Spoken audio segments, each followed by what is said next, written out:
সোমবার সন্ধ্যায় দিল্লির লালকেল্লার খুব কাছে ভয়ানক বিস্ফোরণ ঘটে, যার তীব্রতা এতটাই বেশি ছিল যে আশেপাশের এলাকায় তীব্র কাঁপুনি অনুভব হয়। একটি বিস্ফোরক বোঝাই চারচাকা গাড়িতে বিস্ফোরণ হয়েছে। প্রথমে ভাবা হয়েছিল পার্কিং এরিয়ায় বিস্ফোরণটি ঘটেছে, কিন্তু পরে জানা যায় রাস্তায় দাঁড়ানো গাড়িতে বিস্ফোরণ হয়।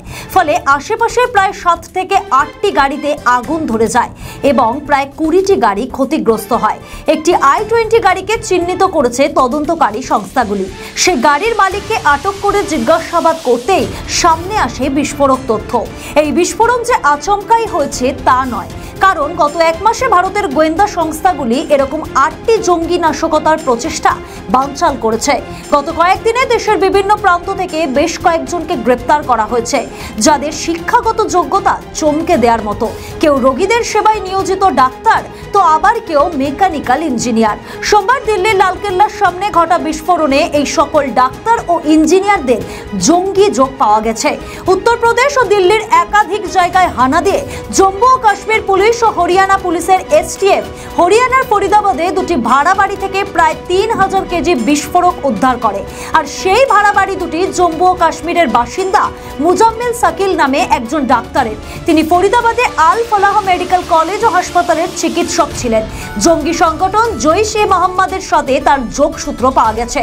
সাকিলের সাথেই ডাক্তার আদিল আহমেদ রাথের নামে এক চিকিৎসকের নাম সামনে আসে। সাথে শাহিন নামে এক মহিলা ডাক্তারের গাড়ি থেকে উদ্ধার হয় আগ্নেয়াস্ত্র। গ্রেপ্তার করা হয় আদিল ও শাহিনকে। চলতি সপ্তাহে মহারাষ্ট্র সন্ত্রাস দমন শাখা পুনে থেকে আল কায়দার সাথে যোগসূত্র থাকার অভিযোগে গ্রেপ্তার করা হয় এক সফটওয়্যার ইঞ্জিনিয়ারকে। মহারাষ্ট্রের বিভিন্ন জায়গায় জঙ্গি নাশকতা চালানোর পরিকল্পনা ছিল জুবেরের।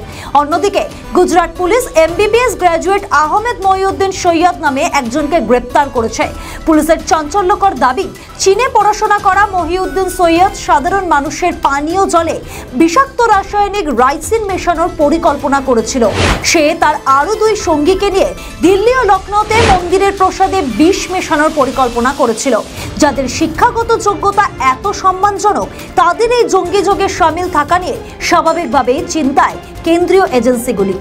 আমাদের ভিডিও ভালো লাগলে লাইক ও শেয়ার করুন, কমেন্ট সেকশনে আপনাদের মতামত জানান। আরও ভিডিও পেতে আমাদের চ্যানেলটিকে সাবস্ক্রাইব করুন এবং প্রতি মুহূর্তে খবরের আপডেট পেতে প্রেস করুন বেল আইকন।